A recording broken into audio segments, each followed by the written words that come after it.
Namaste. Aloha, my name is Janapati Das, and we are going to continue with the Bhagavad Gita as it is, chapter 7. I'd like to offer my respects to you. Thank you for tuning in.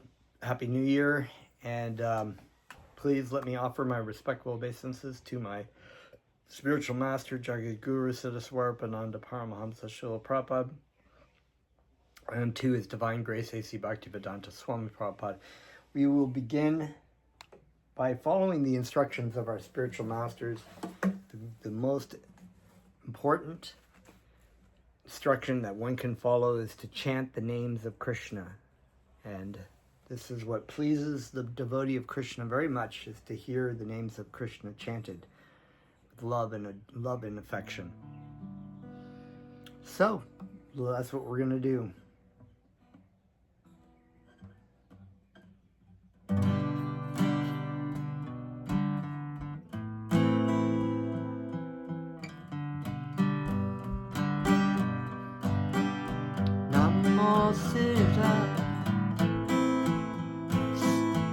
Swarupanam Paramahamsa Iti Namine Gorakaruna Swarupaya Radha Krishna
Haribo, Om Namo Bhagavate Vasudevaya. I was born in the darkness of ignorance, and my spiritual master opened my eyes with the torch of knowledge. I offer my respectful obeisances unto him.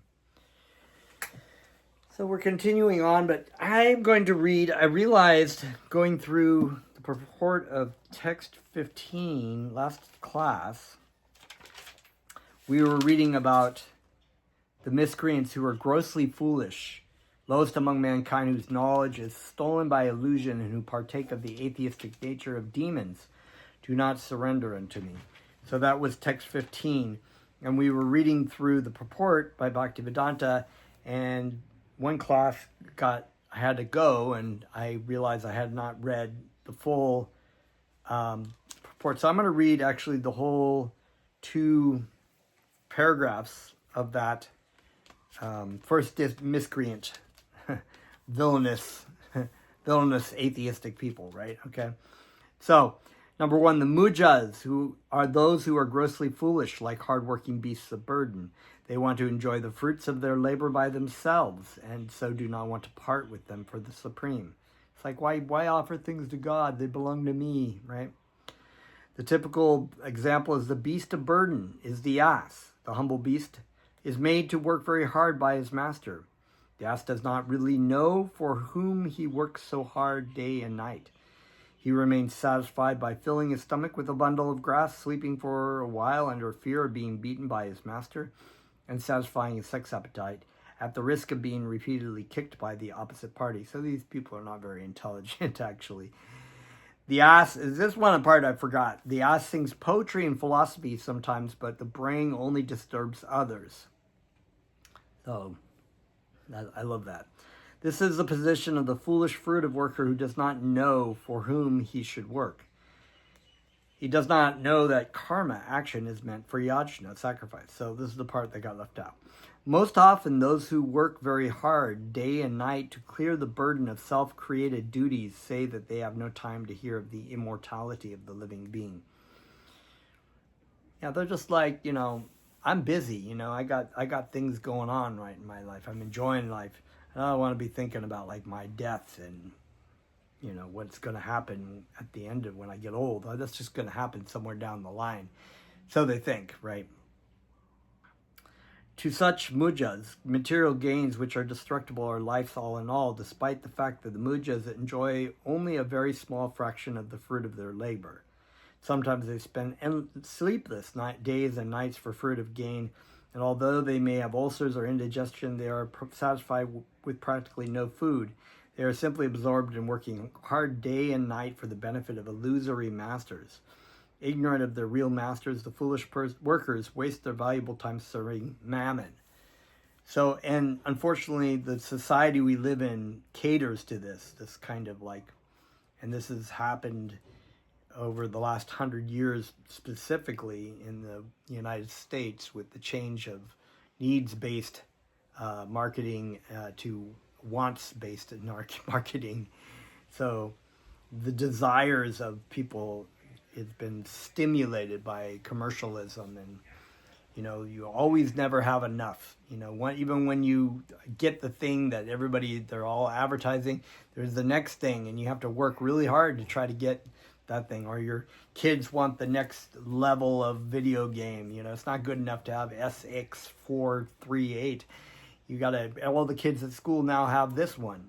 So it's like even in the public schools, there's a pressure to have the most updated technology. If you don't have if you're walking around with a flip phone, you're just going to be bullied. So it's back in the day, we didn't have cell phones. So, nowadays it's like parents are just freaked out about their kids, their whereabouts. So they have cell phones in the classrooms, and then that becomes a big problem of trying to keep kids focused and not on their cell phones. Unfortunately, they never surrender to the Supreme Master of all masters. Unfortunately, they never surrender. Okay. Nor do they take time to hear of him from the proper sources. The swine who eat the soil do not care to accept sweetmeats made of sugar and ghee. And also there's another saying by Lord Jesus Christ, one should not give pearls to swine, and that means the pearls of wisdom, the Vedic wisdom, the wisdom about spiritual life. Because if you're a swine who just wants to eat, sleep, mate, and defend, it's like, why would you give somebody who doesn't really interested? And actually, there is in the Nectar of Instruction, I believe, instruction from Srila Rupa Goswami to not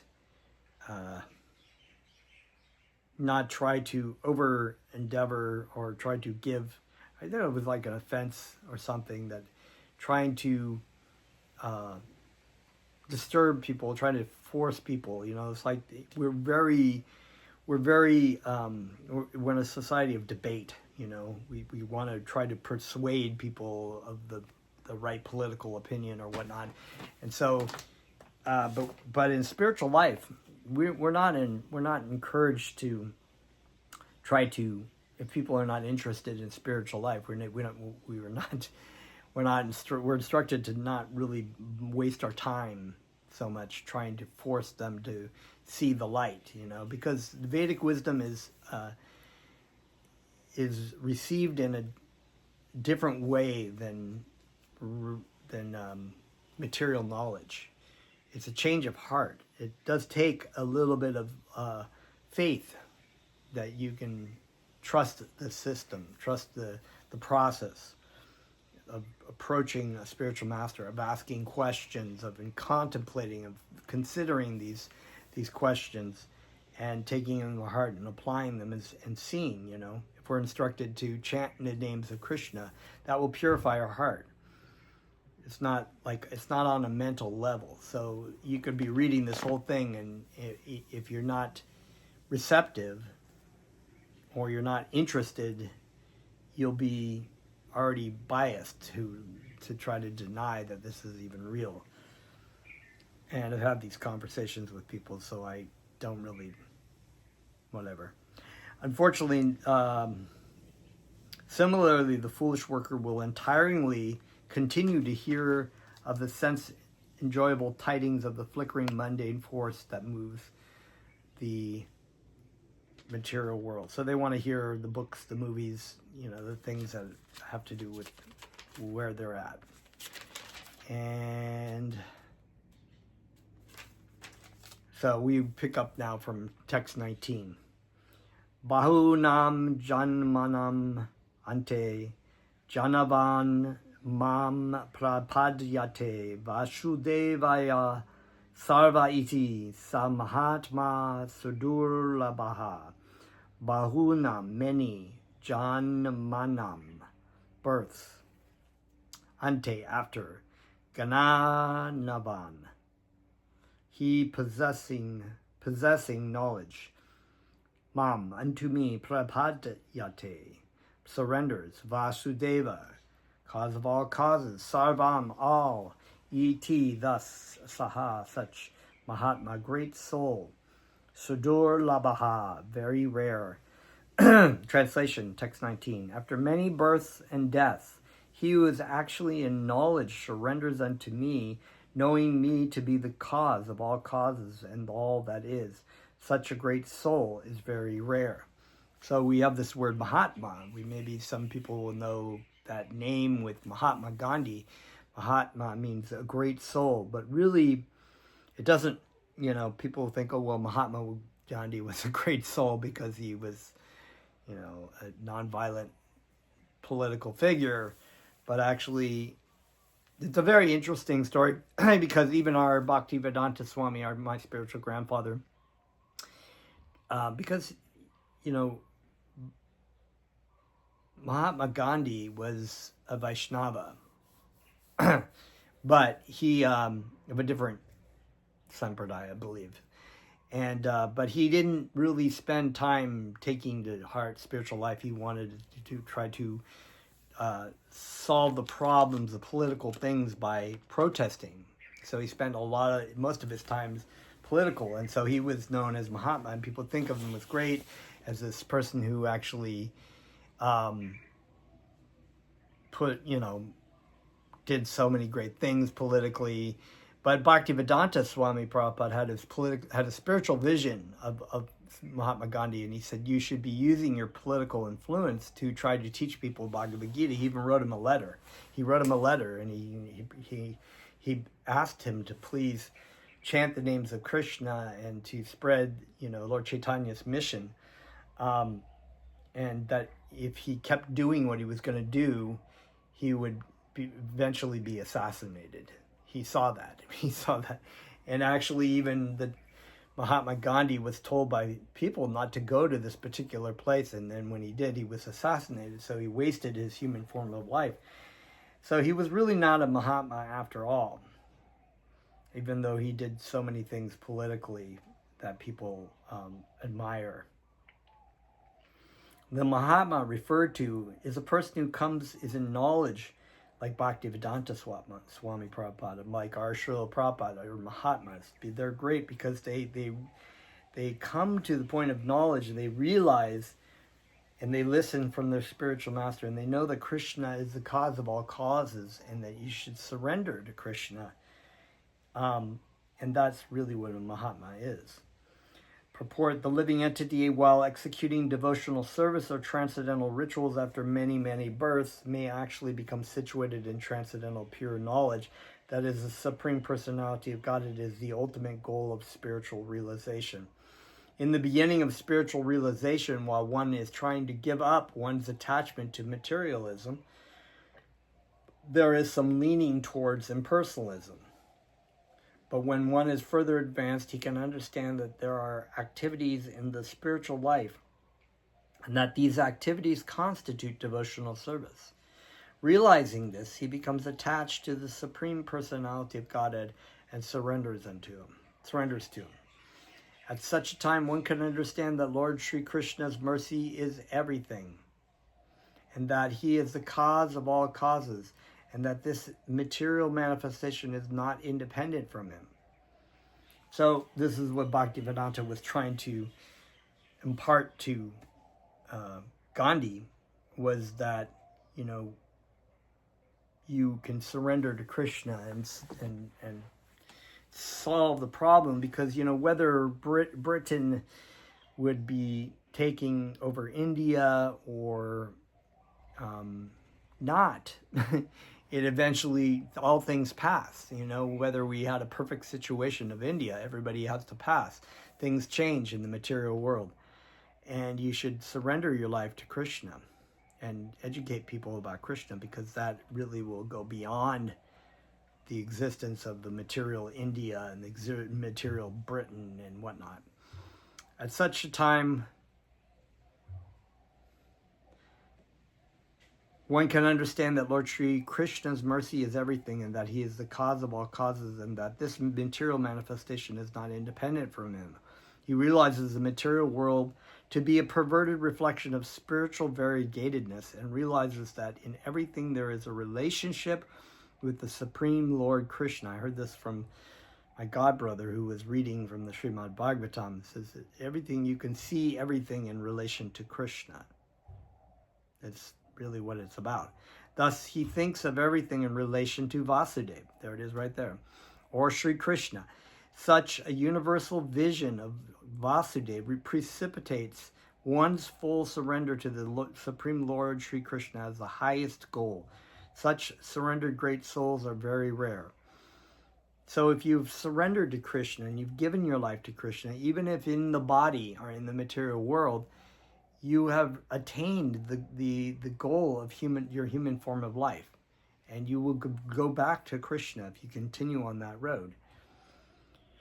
The verse is very nicely explained in this third chapter of Svetasavatara Upanishad. In this body there are powers of speaking, of seeing, of hearing, of mental activities, etc.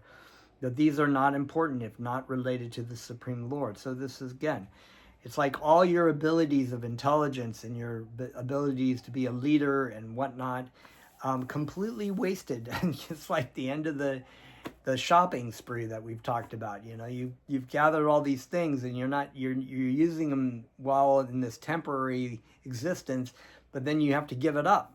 You have to give it up at the end of your life. Whereas you could be utilizing it to develop your relationship with Krishna, to be pleasing to your spiritual master, to help, really help people. In bodies of British soldiers, in the body of Indian bodies, whatever it might be. But unfortunately, Gandhi didn't really have this vision, so therefore he was not really a Mahatma, actually, after all. It was just a title.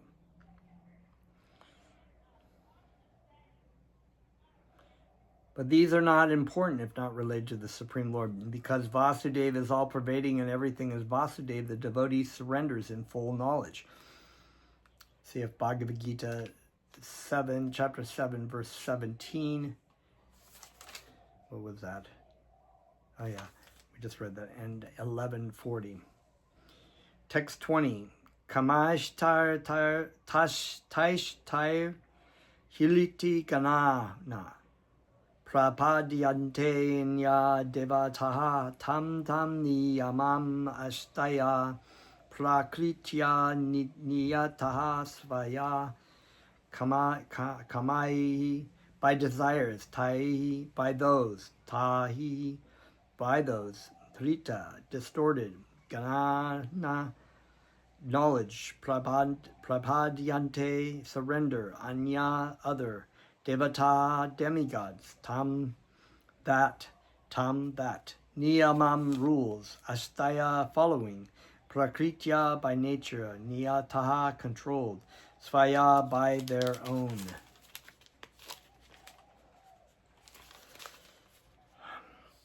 Translation. Those whose minds are distorted by material desires surrender unto demigods and follow the particular rules and regulations of worship according to their own natures. So goodness, passion, and ignorance. People may be in a religious path and they will still have material desires, and therefore they will seek this particular, in a Hindu faith, it would be, different demigods like Durga. And it reminds me of the time I used to chant with my godbrother, Purandadas, in California at the Hindu temple. And they had different statues, Rama and Lakshmi and Saraswati and Durga and Ganesh and all these demigods, right? So, and I don't know if Krishna was there or not, but maybe there was a Vishnu. And people would just go, mostly to Durga or whatever. They would go and they'd pray for particular things. And not very many people would come around and want to hear the chanting of Krishna's names. They just were praying, It was like the Hindu faith was kind of part of their social system. The religion, like a Christian faith, you go to church on Sunday because this is what you do and what your family did. And it's just kind of a social thing, and you meet people and whatnot. But here it's saying the minds are distorted by the material desires. So it's the desire to be elevated to the heavenly planets or to heaven. People pray for things. They pray for, please help me get this or get that. Help me get a good wife. Help my auntie not die of cancer. It's like, which is okay, to pray for things, but you have to understand that God is not your order supplier waiter. That is a kind of like poor fund of knowledge of understanding your relationship with God, and it's a waste of time and effort, really, to be praying for material things. Purport: those who are freed from all material contamination surrender unto the Supreme Lord and engage in his devotional service. So in the practice of Bhakti Yoga and Sadhana Bhakti, we practice that we may still have material desires, but being one focused on our service to Krishna and our following the instructions of our spiritual master, doing our japa, chanting Krishna's names, offering food to Krishna, whatever it might be, reading scripture, we are purified of that. And so we find that the attractions of things in the material world are less and less, and we find it's more interesting, it's more attractive to be doing everything for Krishna. We just put Krishna in the element, and that's what we're instructed to do. Put Krishna Put Krishna in the center, and whatever the desires are that are going around. If you like to eat chocolate cake or you like to eat candy or whatever, offer it to Krishna first. Offer to Krishna, please Krishna, take this. Okay, I love to eat that. But then you'll be purified from the prasadam. Instead of being like, well, it's mine. I'm not going to offer it to God first. So we just put God in the center. As long as the material contamination is not completely washed off, they are by nature non-devotees. But even those who have material desires and who resort to the Supreme Lord are not so much attracted by external nature because of reproaching the right goal. They soon become free from all material lusts, right? And this is the real meaning of renunciation, is we just redirect it, the tendency to enjoy in the material world, we redirect it towards Krishna. We offer it to Krishna. And so this lust becomes love. Oh, let me offer this to you, Krishna. Oh, thank you, Krishna. We can now enjoy this prasadam, which is non-different than Krishna's. Krishna's food we offered, he's giving it back to us. Thank you, Krishna. In the Srimad Bhagavatam, it is recommended that whether one is free from all material desires or is full of material desires or desires liberation from material contamination, or is a pure devotee, and he has no desire for material sense gratification, he should in all cases surrender to Vasudeva and worship him. It is said in the Bhagavatam that less intelligent people who have lost their spiritual sense take shelter of demigods for immediate fulfillment of material desires. Generally, such people do not go to the Supreme Personality of Godhead because they are in particular modes of nature, ignorance, and passion, and therefore worship various demigods. So the idea is to elevate ourselves into the mode of goodness and then ultimately into the transcendental goodness, which is hard. It's very difficult in the mode of ignorance and passion to elevate ourselves because we have particular desires and whatnot. And following the rules and regulations of worship, they are satisfied. So they're given particular rules and regulations to follow to elevate them to the mode of goodness. The worshippers of demigods are motivated by small desires and do not know how to reach the supreme goal, but a devotee of the Supreme Lord is not misguided. Because in Vedic literature there are recommendations for worshiping different gods for different purposes, e.g. a diseased man is recommended to worship the sun. Those who are not devotees of the Lord think that for certain purposes demigods are better than the Supreme Lord, but a pure devotee knows that the Supreme Lord Krishna is the master of all.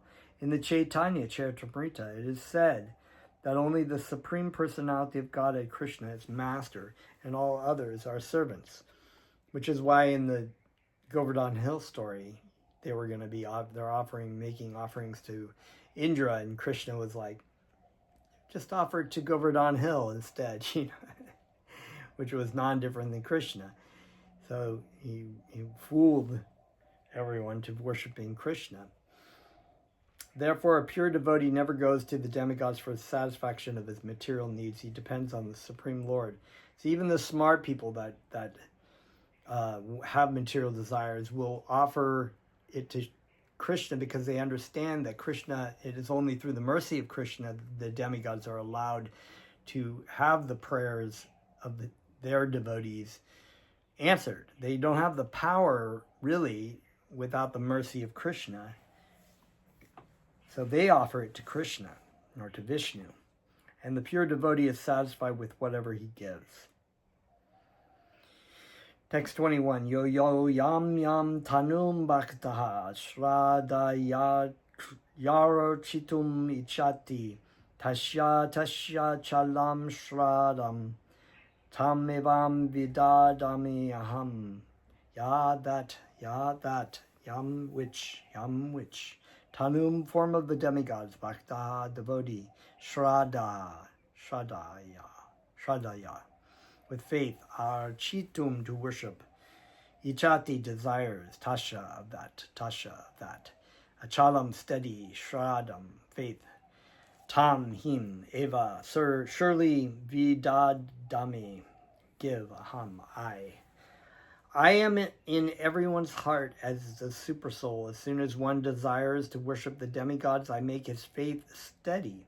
so that he can devote himself to some particular deity. So this is an important point in understanding that Krishna is an expansion as the Paramatma in your heart. He knows what you really desire. He knows what you desire and what you want. And as a Paramatma, he's fulfilling the desires of the living entity in particular modes and whatnot. So similarly, if someone wants to have material desires and wants to worship certain demigods, the faith is made very strong in the heart. The purpose of the knowledge of worshiping the deity and why they worship the deity, in the same way that an atheist in their desire wants to be the owner and controller and want to deny the existence of God and all gods, then Krishna will provide that information. So you can see sometimes there are these atheists who are very, very knowledgeable in their ability to debate the non-existence of God, and and the non-existence of the soul or whatever. So they are been given that information by Krishna, by the Paramatma in the heart. God has given independence to everyone, so-called independence, and a perceived independence, really.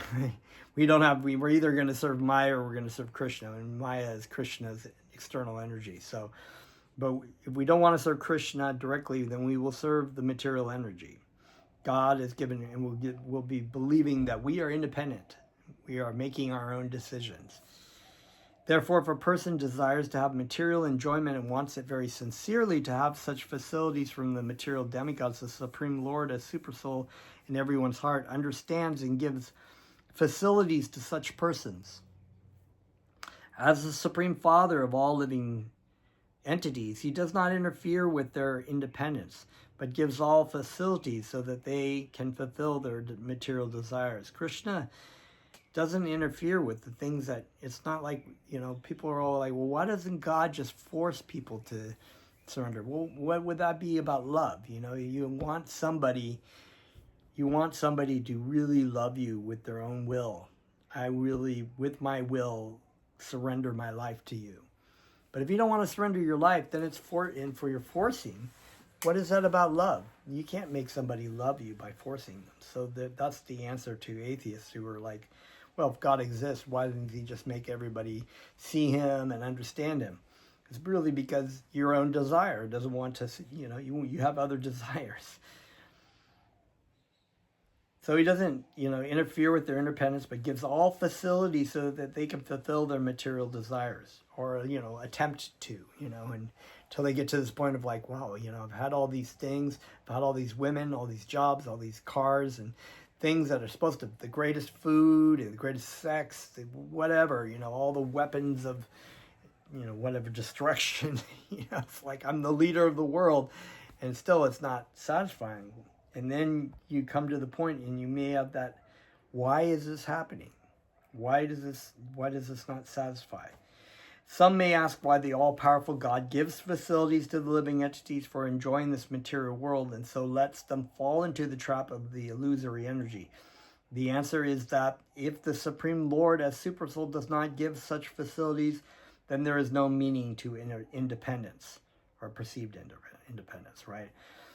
You want to believe, you want to have that, be separate from God, to turn your back on God, then God will give you that ability, It's like the father and the prodigal son, right? The father just it broke his heart to watch his son go, but he wanted him to be happy. And so he just said, okay, here's your allowance. And, and the son went off and tried to do everything and just, it's like, had his small amount of enjoyment and then lost all his money and had all this suffering. And he was like, I got to go back. And God was so happy to take him back. But that was the will of the son who actually decided, I've had enough, I can see it's a shit show out here. I'd rather be at home with my father.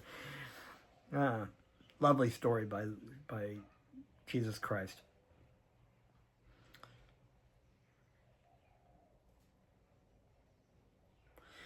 He gives everyone full independence, whatever one's like, but his ultimate instruction we find in the Bhagavad Gita, man should give up all other engagements and fully surrender unto him. That will make man happy. So Krishna allows us to have the facility, but at the same time gives us the instructions, the ability to return. The ability to return. This is not going to make you happy, but give it a shot. It's like, you want to do it, okay, but this is the way back if you want to come back. It's like the parent, it's like the kid's like, I'm going to, be independent. Go do my own thing. Fuck my parents. Fuck my dad. Both the living entity and the demigods are subordinate to the will of the Supreme Personality of Godhead. Therefore, the living entity cannot worship the demigod by his own desire, nor can the demigod bestow any benediction without the supreme will. So that's what we were saying before, without the Krishna's will. As it said, not a blade of grass moves without the will of the Supreme Personality of Godhead. Generally, persons who are distressed in the material world go to the demigods, as they are advised in the Vedic literature. A person wanting some particular thing may worship such and such a demigod. For example, a diseased person is recommended to worship the sun god. A person wanting education may worship the goddess of learning, Saraswati. And a person wanting a beautiful wife may worship the goddess Uma, the wife of Lord Shiva, who is actually expansion of goddess Durga. Or goddess Durga is an expansion of Uma, I think.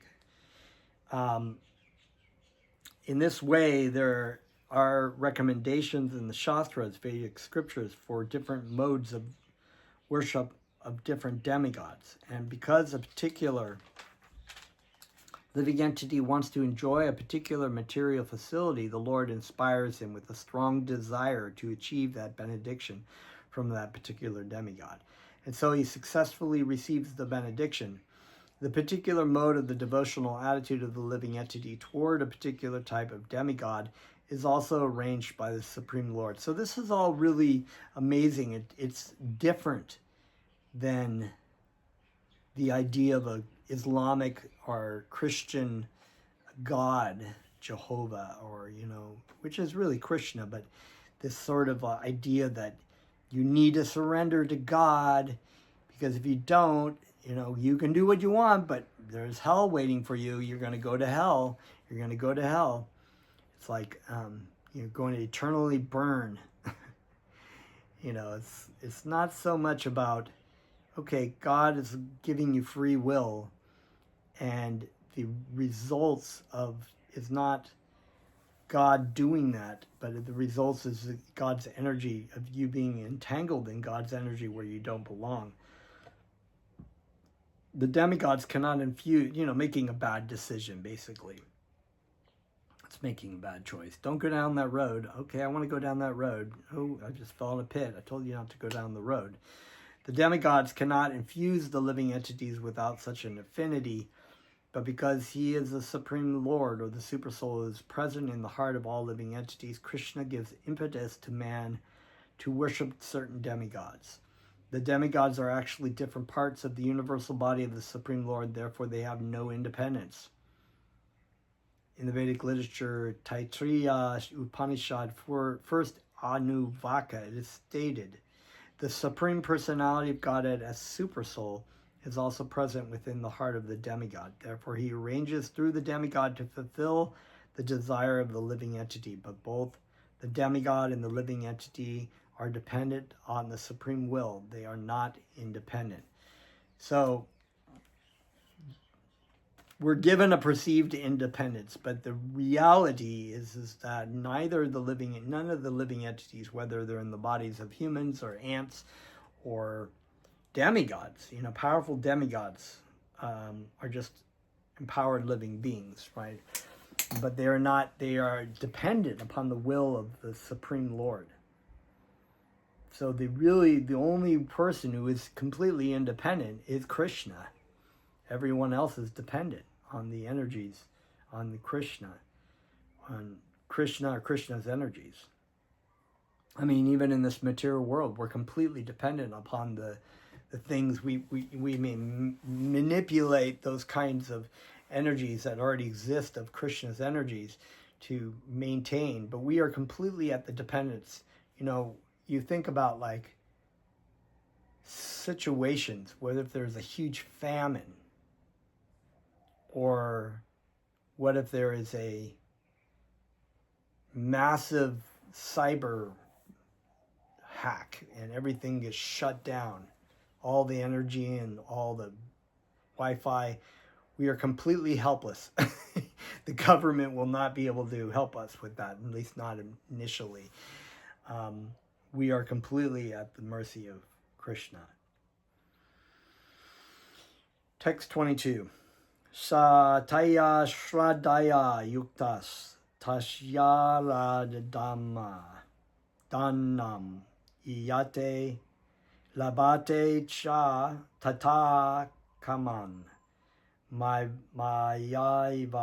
Vihitan Hitan Sahahi Taya, with that, Shradaya, with faith, Yuktaha, endowed, Tashya, his, Aradhanam, worship, Iyate, seeks, Labate, obtains, Cha, end, Tata, from which, Kaman, desires, Maya, by me, Eva, alone, Vihintan, regulated, he, for, tan, those.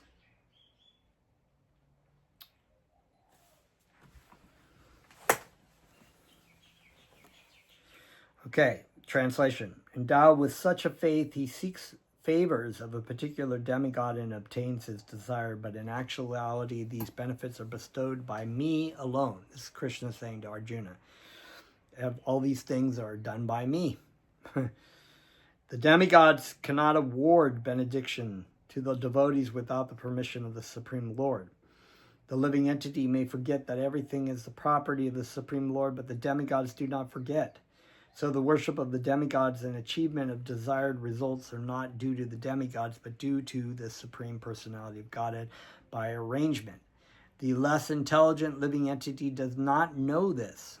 So it's kind of a foolish, poor fund of knowledge, as Bhaktivedanta would say, thinking that the demigods are somehow giving, it's just like this pantheon, you have these Christian people, or sometimes people look at Hindu faith and they're like, yeah, you got this big pantheon of polytheism, right? And there are some, in some Hindu sects that actually do, but the Vaishnavism, Gaudiya Vaishnavism, is a monotheism. There is one God, Krishna. Krishna has many names. The demigods are not the supreme, not all these different gods. These are empowered living beings taking on posts in service of God. The less intelligent living entity does not know this, and therefore he foolishly goes to the demigods for some benefit. So it's very foolish to go for material benefit from demigods when you could be surrendering to Krishna. But the pure devotee, when in need of something, prays only to the Supreme Lord. Even, like I said, even some smart Hindus will actually pray to Krishna for their material benefits. Asking for material benefit, however, is not a sign of a pure devotee. Because the pure devotee understands that it's not Krishna it's only necessary to ask Krishna to be engaged in his loving service, to remember Krishna, and has complete faith that Krishna will support him however he will be supported. As Lord Chaitanya says, you may embrace me or you may embrace me or break my heart by not being present before me, but you're always my worshipful Lord. A living entity goes to the demigods usually because he is mad to fulfill his lust. It's true. God, please give me this. Right? God, oh, God, I really wish I could have praying. I was watching these little clips of that movie Amadeus that was out about 20 years ago about Mozart, right? And Salieri is just like praying to Jesus that he could be, please let people love me and, let me be a great composer and so that people will remember my name. And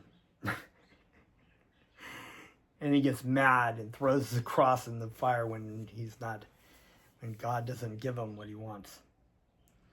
This happens when something undue is desired by the living entity and the Lord himself does not fulfill the desire. In the Chaitanya Charitamrita, it is said that the one who worships the Supreme Lord and at the same time desires material enjoyment is contradictory in his desires.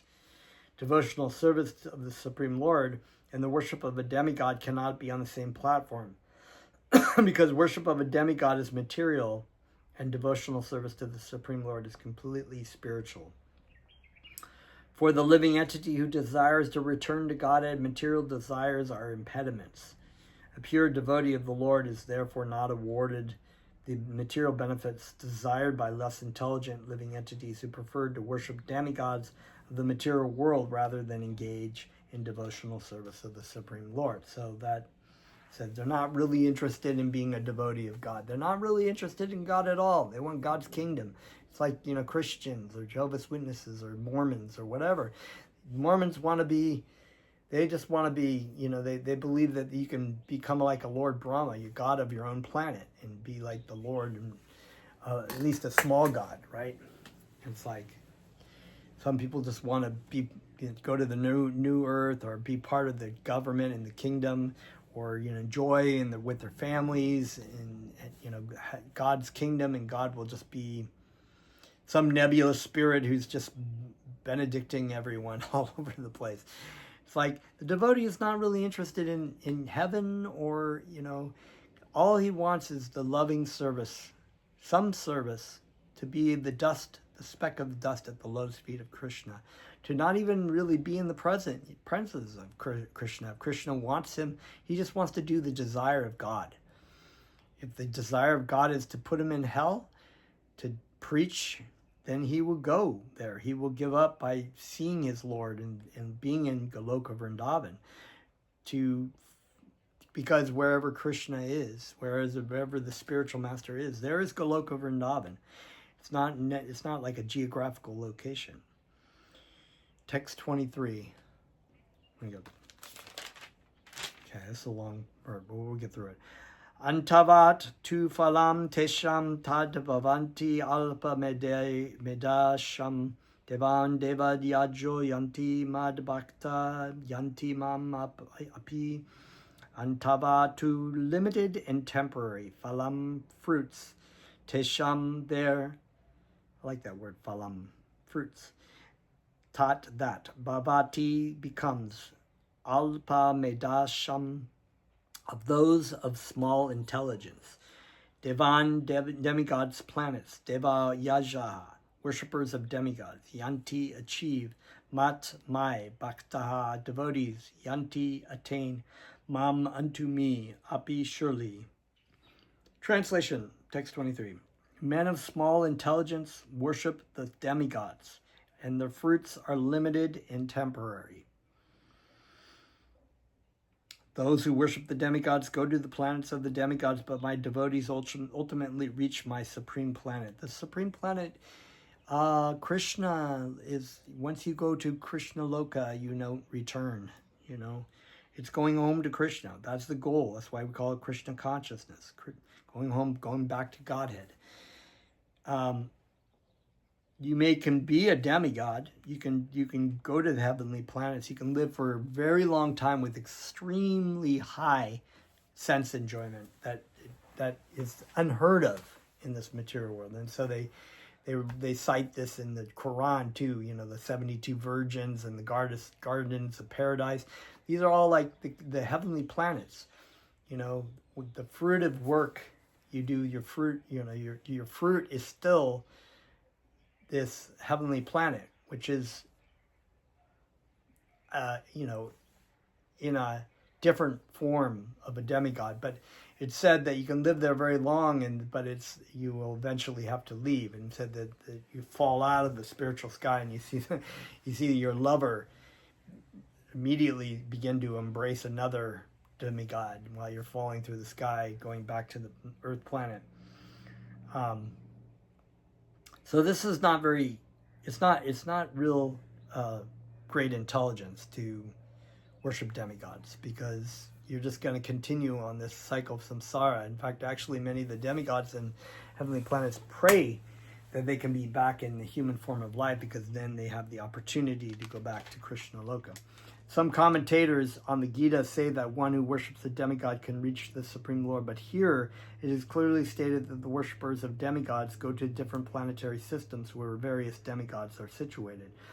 Just as a worshipper of the sun achieves the sun, or a worshipper of the demigod of the moon achieves the moon. Similarly, if anyone wants to worship a demigod like Indra, he can attain that particular god's planet. It is not that everyone, regardless of whatever demigod is worshipped, will reach the Supreme Personality of Godhead. That is denied here, for it is clearly stated that the worshippers of demigods go to different planets in the material world. But the devotee of the Supreme Lord goes directly to the Supreme Planet of the Personality of Godhead. Here the point may be raised that if the demigods are different parts of the body of the Supreme Lord, then the same end should be achieved by worshiping them. However, worshippers of the demigods are less intelligent because they do not know to what part of the body food must be supplied. Some of them are so foolish that they claim that there are many parts and many ways to supply food. This isn't very sanguine. Can anyone supply food to the body through the ears or eyes? No, because only Krishna can eat through his eyes and through his ears. But we cannot. We have to use our mouths too. Can't we just stick food in the ear? So similarly, going to a different planet with the demigods is not the same as going to Krishna. They do not know that demigods are different parts of the universal body of the Supreme Lord, and that in their ignorance they believe that each and every demigod is a separate god and competitor of the Supreme Lord. So this is even thought about like Christian God or Muslim God, Allah, and it's like gods like this great Greek pantheon of gods fighting each other. And it's like, no, it's like God is God. There's one, God is one. And it said this in the Quran, in the Torah, in the Christian Bible, in the Bhagavad Gita, in the Srimad Bhagavatam. God is one. One person, many names. It's silly to say that God can only have one name. You think about, like, I have my spiritual name, Janapati Das, and my English birth name is James. I was known as Jamie when I was up till 6 years old. I'm known as Honey by my wife, and Dad by my daughter and son. And when they were little, they called me Daddy, and the students call me Mr. Burmester. So I have all these different names. Jimmy, some people call me Jimmy or Jim. It's like when I was in the Peace Corps, I was known as Ketaba. And so, why would God have only one name, but I have many names? It's like God has many names, and they all have different flavors and fragrances and sort of meanings, how you relate to God.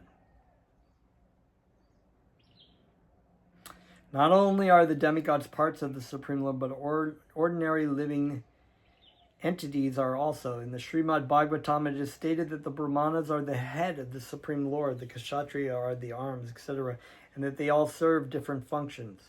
Regardless of the situation, if one knows that both the demigods and himself are part and parcel of the Supreme Lord, his knowledge is perfect. But if he does not understand this, he achieves different planets where the demigods reside. This is not the same destination the devotee reaches. The result achieved by the demigods' benedictions are perishable, because within this material world, the planets, the demigods, and the worshippers are all perishable. All is perishable. That's what Krishna was saying about all the people on the battlefield. They're all perishable. They're all going to die. They're all going to have to leave their body. The body will go back down to dust. Everything has a rise and a fall. There is no eternality in the material other than the fact that material energy consists and exists eternally, but it just changes consistently. And this is like an extremely important point that people kind of, they know intellectually that there's going to be some point where they die, but they they don't really prepare for it. They're just like, oh, it'll be somewhere down when I'm 90. Then they're like, they get hit by a car or something and it's too late. You should start now. You should be diligent now.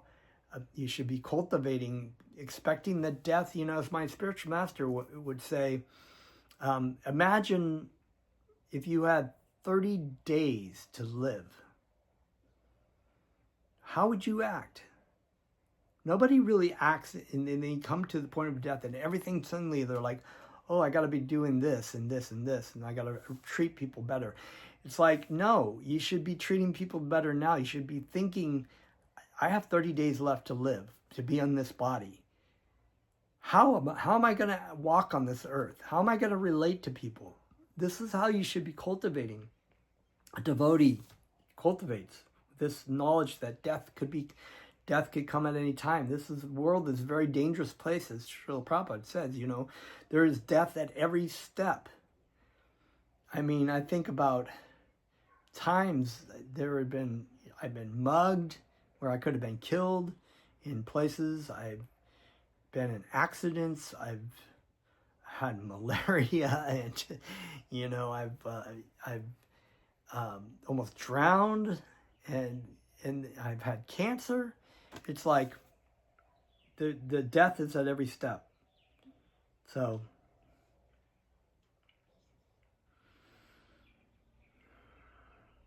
therefore, it is clearly stated that in this verse that all results achieved by worshiping demigods are perishable.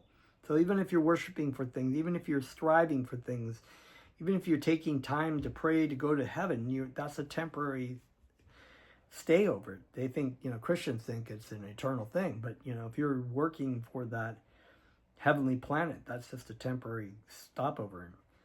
And therefore, such worship is performed by the less intelligent living entity. So not very intelligent. It's not really using your intelligence fully. Because the pure devotee engaged in Krishna consciousness in devotional service of the Supreme Lord achieves eternal, blissful existence that is full of knowledge. His achievements and those of the common worshiper of the demigods are different. The Supreme Lord is unlimited. His favor is unlimited. His mercy is unlimited. Therefore, the mercy of the Supreme Lord upon his pure devotees is unlimited. Beautiful. Therefore, the mercy of the Supreme Lord upon his pure devotees is unlimited. And just like Srila Prabhupada says in the Chaitanya Charitamrita, actually my godbrother quoted it, we do not know how much eternal pleasure there is in the two syllables Krishna. So we chant Krishna's names.